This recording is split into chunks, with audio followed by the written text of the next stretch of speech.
All Things Mavs.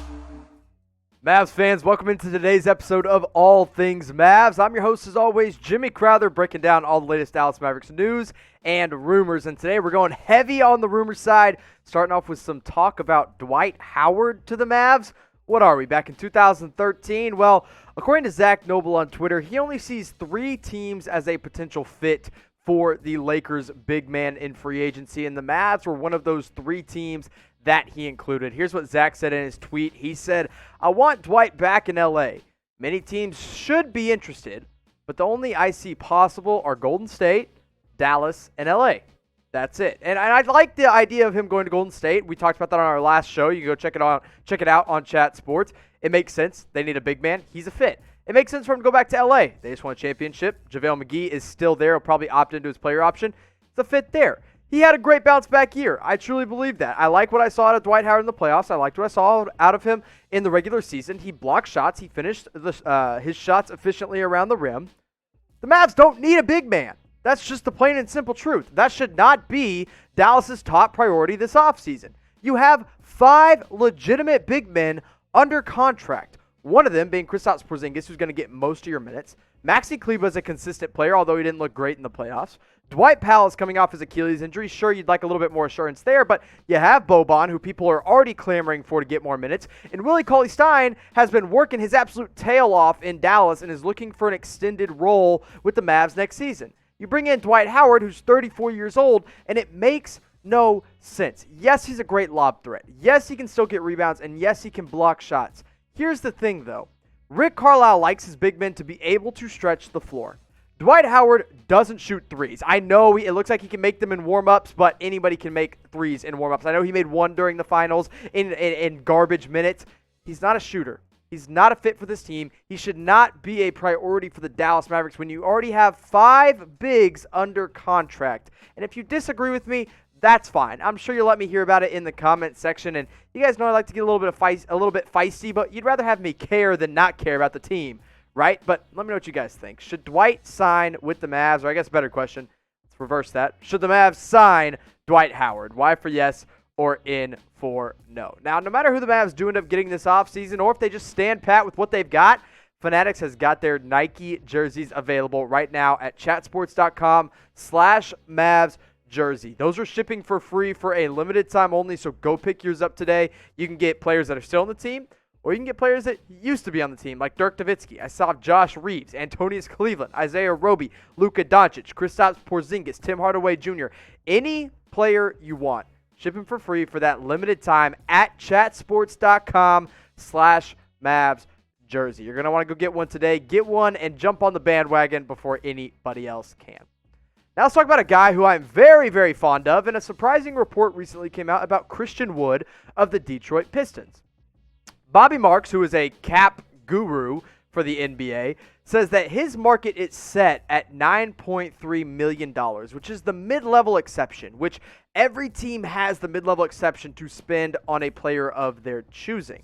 Now, he had a great run when Griffin was hurt earlier this season with Detroit, and let me remind you, the Mavs have actually had Christian Wood under contract before, but it was just for a summer league contract. Now, here's what Bobby Marks said about Christian Wood, and here's why I want to dive a little bit deeper into it. He said, "Keep an eye on Christian Wood. Wood went undrafted in 2015 and became a journeyman, signing 6 different contracts, getting claimed off waivers twice, and eventually finding a role with the Pistons. The 6'10" Wood is only 25. He has a 7'3" wingspan. The market for the versatile big man projects to be at $9.3 million, the mid-level exception." Now, let's look at Wood's numbers throughout the year. Before the All-Star break, so when Blake Griffin was a little bit more healthy, he only put up 11 points per game, shot the ball pretty well from 3, but didn't play that much, only 19 minutes. And then after the All-Star break, he looked like a legitimate star/core piece of the future in Detroit at 24 points per game, 10 rebounds, better than 38% from 3, and was very efficient at 57%. He also upped his minutes to 35 per game. If the Mavs could bring him on this team for the mid-level, because they have that kind of money to spend, he fits perfectly into the starting 5. And I know you're like, Jimmy, you just said don't go out and get a big man. Don't prioritize a big man. Here's the difference between Christian Wood and a big man like Dwight Howard. Christian Wood is versatile. Christian Wood can handle the ball. Christian Wood can shoot the three. Christian Wood can defend guys between 3s, 4s, and 5s. And he can play perfectly alongside Kristaps Porzingis. And if he is only going to go for $9 million and he's 25 years old, the Mavs have to take a look at signing Christian Wood. Now, there hasn't been any actual rumor about him going to Dallas. This is purely me saying, hey, Mark Cuban, if you're listening, go call Christian Wood, because I think he'd be a great fit on this Mavericks team. And at 25 years old, he fits perfectly with the timeline that the Mavs are on. Now, if he goes for closer to 11 to 13 million, I'm out. I just haven't seen enough consistency from him. But if you can get him at the mid-level exception, I'm typing my S for sign Christian Wood.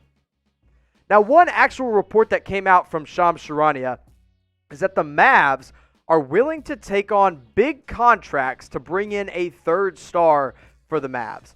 And this report confused me, but let's break down exactly what Shams said. He says the Mavericks are willing to take on large salaries from a team to acquire a star player, sources say. Dallas is building the roster around its two stars, Luka Doncic and Kristaps Porzingis, and they could emerge as a destination for top talent. Now, you take a look at some of these big salary players that are on the trade block right now. You've got Kevin Love. At 3 years, $90 million, I'm so far out, I don't want him on this team. Blake Griffin at 2 years, $75 million. Guess what? I'm still out. I don't want him on this team. Too injury prone, too many years. Chris Paul at 2 years, $85 million. I'm a little more in on the idea of bringing Chris Paul in, but not enough to where I want him taking up all of our 2021 salary. Russell Westbrook, I'm not even going to get into this. Keep him off my team. Keep him far away from this team. And then, actually, the only one that I do like, the one that I'm like, okay, I would do this, Gordon Hayward at 1 year, because it's an expiring deal. Take a swing on Gordon Hayward. Sure, why not? But I'm not going to go out and say, okay, that makes them acquire a star. But I do think it'd be interesting to bring in Gordon Hayward. Now, here's why I don't really understand this report at all, is because the Mavs want to keep their books clean for 2021. And you look at the players that are available in 2021 that I expect the Mavs to be chasing, you got to have some money available. Right? You got guys like Giannis Antetokounmpo. You've got guys like Rudy Gobert, Victor Oladipo, Kawhi Leonard, of course, and Drew Holiday. And if you go out and trade for a guy who's under contract for the next 2 to 3 years, you're not going to have any money available for one of these big-name players like a Giannis Antetokounmpo.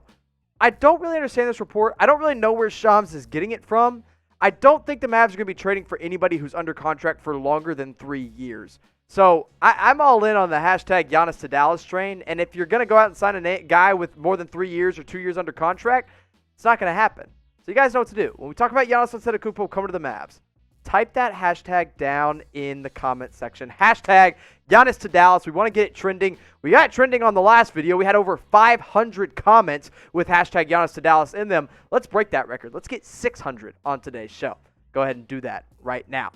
And if you haven't subscribed and you want to find out all the latest news and rumors right when they happen, subscribe to All Things Mavs. Guys, we are so close to hitting 8,000 subscribers, which would be an awesome milestone for me to cross over into. So all we need you to do is subscribe today. We're at 7,912. The link is in the comments. It's in the description. There's a big red button that says subscribe. Go click that today. Go ahead and subscribe to All Things Mavs.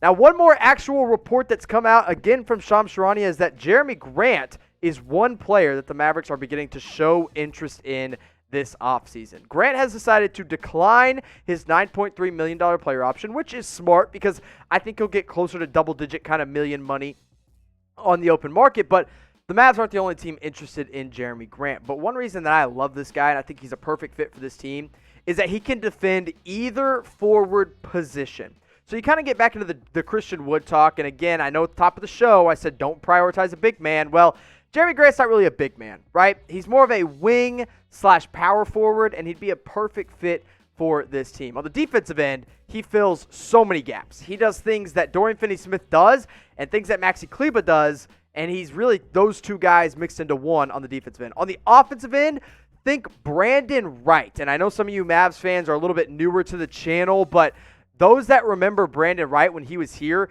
he made this Mavericks offense one of the most elite and deadly offenses in the NBA when he was in the pick and roll and when he was even shooting at the mid-range. Now, instead of shooting from mid-range, Grant can also extend that to the three-point arc, which Brandon Wright never really got the opportunity to do. And that makes him a perfect fit for this Mavs team, but they're not the only ones interested.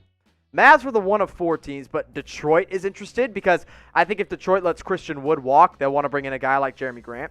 The Phoenix Suns are interested, and I actually love that fit a lot next to DeAndre Ayton, but I don't think Jerami Grant wants to go to Phoenix. But Denver's the team that's probably going to sign him. They're probably going to bring Jerami Grant back. There's mutual interest to bring him back, and that sucks for the Mavs because that's a team in the Western Conference, and that's a player taken away from them that they could target in free agency. Now, if you do go out and get him, again, this is much like the Christian Wood situation. You start him at the 4 right away, and now you can kind of interchange Dorian Finney-Smith and Jerami Grant between either forward position. You can finally have an answer for those elite wings. Let's say they're playing the Clippers. You put Dorian on Kawhi or on Paul George. You put Jerami Grant on Kawhi. Let's say they're playing the Lakers. Jerami Grant can guard AD. Dorian Finney-Smith could guard LeBron. You think about some of the other elite teams out in the NBA that have these elite wings. You got to have 2 solid wing defenders. That's what Grant and Dorian Finney-Smith would become. Now, these 2 guys are very similar. They do bring a lot of the same things to the table. They're both versatile forwards. They can both stretch the floor. They can both defend, I think, both forward positions, although Grant is much better at that. I want you to pick one in the comment section. Which one would you rather have on this Mavericks team? Type JG for Jerami Grant. Type CW for Christian Wood. I personally will be typing my JG for Jerami Grant.